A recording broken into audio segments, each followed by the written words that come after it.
Today on CityCast Denver, I'm biking upstream on the Cherry Creek Trail for a tour of a massive new project reshaping the creek and hopefully changing Denver's relationship with our urban waterways for the better. Because the trail conditions are going to be so much better, the natural conditions are going to be so much better. You can even hear the sound of the channel now. So I think people will really understand and experience Cherry Creek in a whole different way that they didn't used to. Today is Tuesday, June 22nd, 2021. I'm Paul Caroli, and this is CityCast Denver.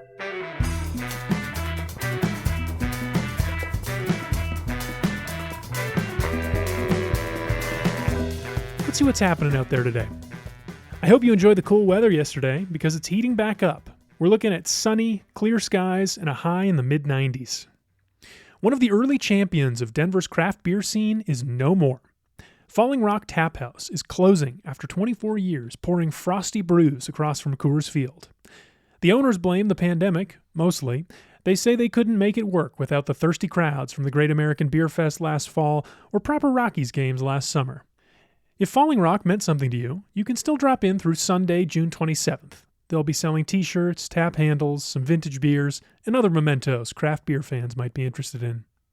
So where, if not the Tap House, did Denverites spend their pandemic? Turns out a lot more of us than usual were out climbing mountains last year. The Colorado 14ers initiative tracks that kind of thing, and they recently told the Denver Post that 2020 saw a 20% increase in 14er foot traffic compared to the previous busiest year on record. More than 400,000 people climbed 14ers last year. And I'm getting a little lightheaded just thinking about it. I've always loved the Cherry Creek Trail. As an avid bike commuter, when I first moved to Denver 6 years ago, it was the first thing about this city that made me feel at home. But when my wife and I moved out of Cap Hill to southeast Denver in late 2019, my relationship with the trail changed, and I fell in love all over again. See, down here, the parcel of land around the creek is wider, and there are these desire paths that run through the underbrush between the trail and the water. There are little hideaways and hidden bits of art and other treasures that you'd only notice when you've been instructed not to see any of your friends and family by the federal government. But more than that, I found some perfect spots where you can go and sit down by the rushing water and think about what this place must have been like before there was such a thing as Denver. That experience opened my eyes to the creek as this vestige of nature. So that's why I was so surprised one day last year when I biked upstream and noticed teams of construction workers literally shifting the flow of the water through this long stretch of scrubs and raw dirt. So I made some calls and arranged to meet up with one of the people behind the project for a tour and, to make sure everything is okay with my precious Cherry Creek Trail. We'll jump on the trail. Hard hat area as promised. Exactly. But I gave a warning that we would be here. Jesse Clark is a landscape architect, and he's been working with the City of Denver, Arapahoe County, the Mile High Flood District, and a few other partners to design and reshape this particular stretch of the Cherry Creek, between Quebec Street and Iliff Avenue. So from here, let's just stop here. So basically all of the channel as you see it used to be up there, used to be about 6, in some places a little lower, 6 to 8 feet lower than it is right now. But the reason that all of that is happening is that, Cherry Creek, it would make really big S-turns, right? And so the more you urbanize, the more we build closer and closer to a channel, we straighten out the channel, or in the old days we would. And so if you straighten out a channel, you're actually shortening the channel, therefore you're making it steeper. You've started taking away that floodplain, straightening out the channel starts to erode. All of these things happen all the while. The other things that are happening are you've got severely degraded vegetation. Well, in a very sandy system, which Cherry Creek is, all of Denver sits on a very relatively sandy bed, geologically. Yeah. Well, you take all the vegetation away, the vegetation and all the roots, that's what's holding down the dirt. Oh, so when it degrades, there's nothing holding down the dirt. Nothing holding down the dirt. So you got nothing holding down the dirt. You got a steep channel that is eroding because it's trying to cut down. So suddenly this river is working to try to find a natural equilibrium, which it cannot. So we have to come back and say, okay, well, how do we modify a stream system so that it can function replicating natural systems without actually being natural? Because we'll never get back all that land that has been developed, right? Yeah. Jesse walked me up and down that stretch of the creek and showed me all the different ways they're incorporating elevation changes into the design.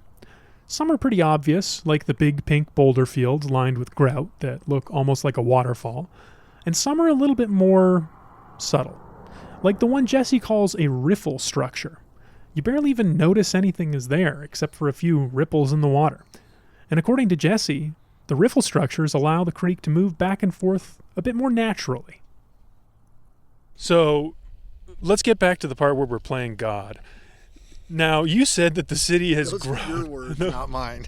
You don't feel like that sometimes? I mean, you're like in charge of designing, or like on a team that's designing the way this quote-unquote natural, now I'm doing air quotes, quote-unquote natural landscape looks.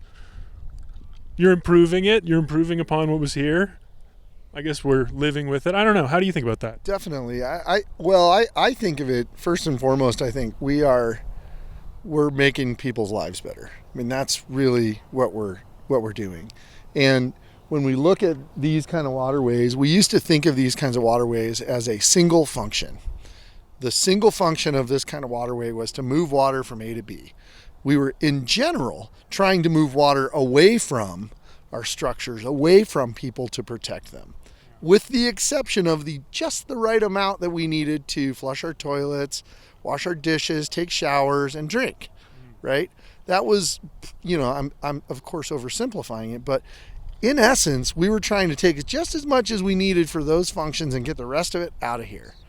The reason it's so important, 50 or 100 years ago even as soon as maybe 20 years ago, there wasn't as much emphasis on the river being an amenity, any river or natural waterways being an amenity to our stream. They used to be our wasteways.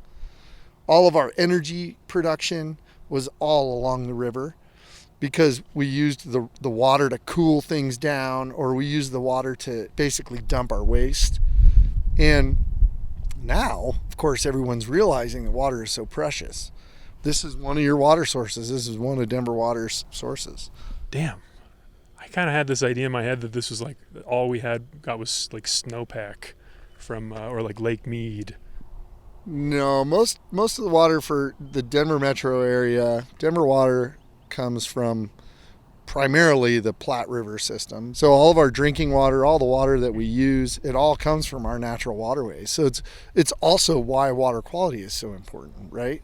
These are, if you can think about it. Wait a minute. You're telling me this is an ecosystem? Yeah, exactly. That's exactly right. So all of this water is so important because this is not only our drinking water and the water that we use, but everybody downstream of us that picks up water and uses it for agriculture or uses it for urban reasons, that's their water too, right? So starting to think about how we take care of our natural waterways is very important.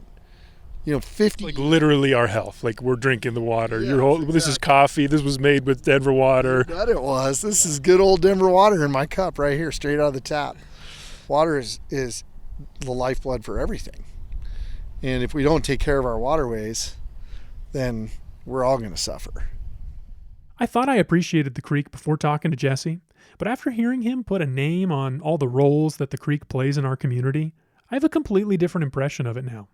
It's so much more than a water source or a dumping ground, and the fact that we're recognizing that fact and incorporating it into the way we manage the creek, according to Jesse, that's very new. Well, now we're starting to recognize that our waterways can really have multiple functions. They serve a very great recreational purpose. That's for sure. Right? If anybody has ever been on the Cherry Creek Trail from Cherry Creek Reservoir to downtown Denver, they know how busy this trail can be. But one thing that's happened with the Cherry Creek Trail is it primarily serves as a one-way route. Some people think of it as a lollipop. You go from Denver, You stay on the Cherry Creek Trail out. If you're on a bike, say, you'd go out to the Cherry Creek Reservoir. You might do a loop around the reservoir, and then you come back on the very same trail, right? Yeah. So you're not doing a loop somewhere to end up, typically. So what that means is that all the traffic that goes out has to go back, so you're doubling the duty of that trail. This trail was undersized for a lot of years. It's still undersized in a lot of it. So one of the goals of this project is to upgrade the trail, the regional trail that we're standing on, to a better width and surface that can accommodate more users and more types of users. All right, so we're talking about spandex guys now at this point, the high traffic users of the Cherry Creek Trail. That's right. Or the mammals, the term mammal. One of our staff taught me this term, and sometimes I resemble the mammal. Middle-aged men in Lycra. Yep. Oh man, I'm within a decade. I'll be wearing Lycra, I think, for sure. Yes. I think we should dig deeper on that, because there is really something about that culture of that mammal is the middle-aged. I want to make sure we're not excluding women and others as well. No, I don't want to exclude. I don't want to exclude women or others as well. But like, we're a couple of white guys who are now relating over this trail. People that look like you and me, we are okay taking up space. We don't think about it. Yes. And there is a type of person who uses the Cherry Creek Trail who can be very intimidating without realizing. And it's these people who go so fast on their bikes, on their road bikes. Yeah, I get it. It's great exercise. It's a wonderful time. It's an excellent trail. There needs to be more space for all. Mm-hmm. Yeah, I've been thinking about that a lot as I was looking forward to talking to you. Like, just noticing these guys, like, I hate this. I hate this attitude so much. It's uncomfortable. I mean, this is an amenity that we have become accustomed to, especially people in Colorado. People want to be outside. They want to be active. They want to be doing things. And so I think, it's really great that the city, Arapahoe County, the city of Denver, Mile High Flood District, they're all getting together and they're saying, look, these kinds of places need to accommodate more uses. And if you do it right, if you think about, plan, and design these areas and places right, they can serve all those purposes. And an example here, for example, in this stretch, you'll notice that if you look that way, the trail is wider. The trail's much wider. But in addition, in this reach, if you look to the other side of the creek, you now see that there is a secondary trail that runs the entire distance, right? Yeah. It's trail, we call it a trail hierarchy, right? I have an 8-year-old. When my 8-year-old was first learning to ride a bike, he was on one of those little Strider scooter bike things, Do you think in a million years I would bring my 8-year-old on the Cherry Creek Trail where people are buzzing by at 20 miles an hour? Oh, God, no. It's so crowded. Like, that would be just nerve-wracking. But I see people do it because they want to come out. This is maybe what's closest to them. All these people that live over here, this is what's accessible to them. And so if you provide that hierarchy, now I could take my son over there onto that little soft surface trail and he would be just fine. Nobody buzzing by at 100 miles an hour, nobody swerving. Now there is a hierarchy that can accommodate a lot of different users.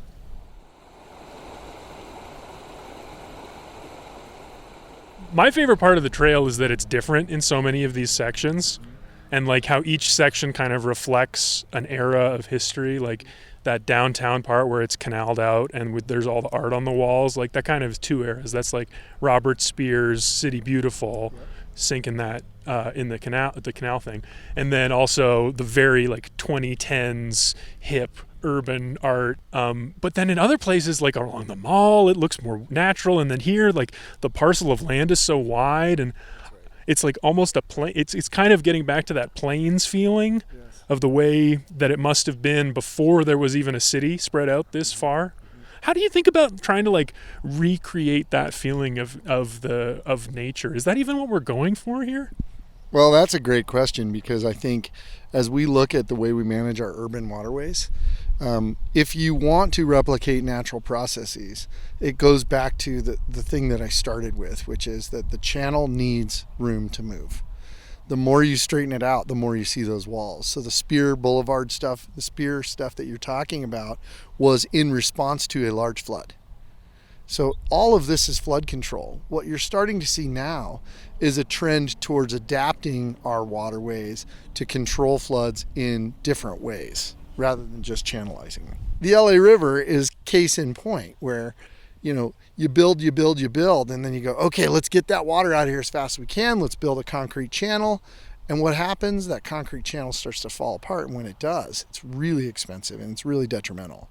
So now you start to build structure out of natural things, natural processes. So you get that vegetation to help. You get all of these things to work together in a different way.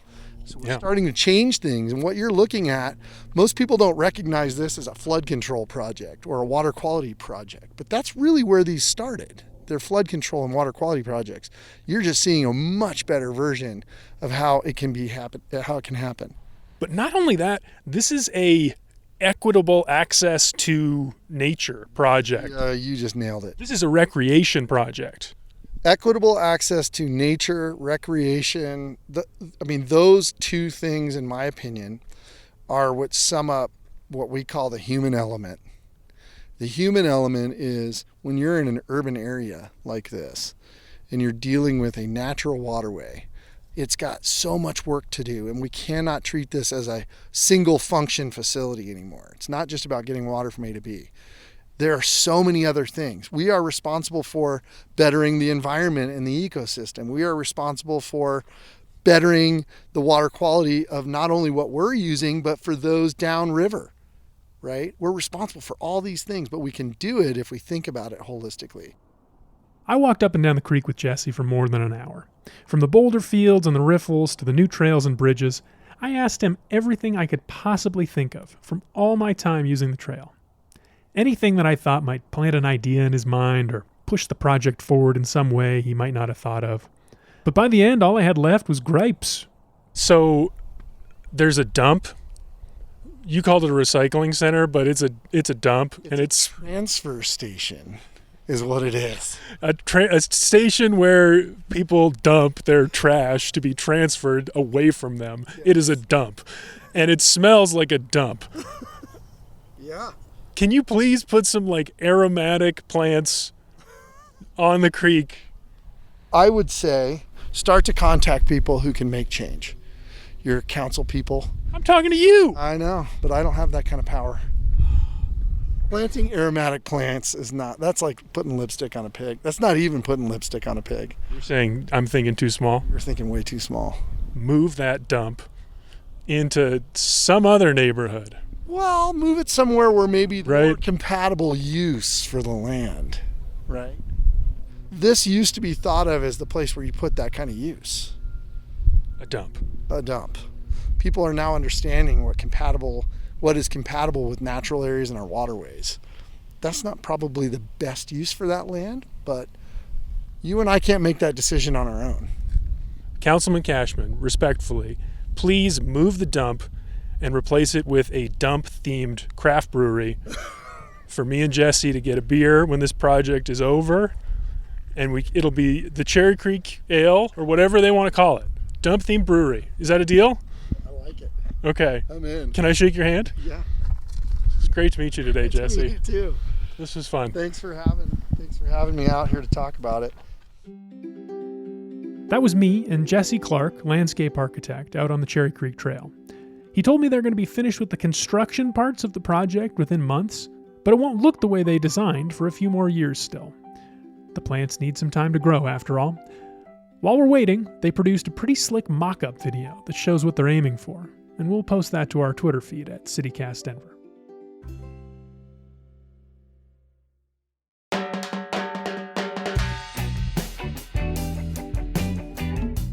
That's all for today here on CityCast Denver.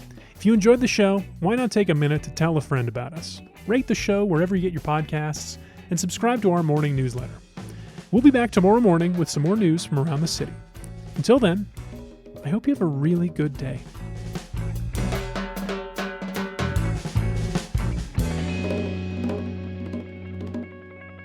And we're going to start the interview in just a minute because I've got all these questions I wrote down.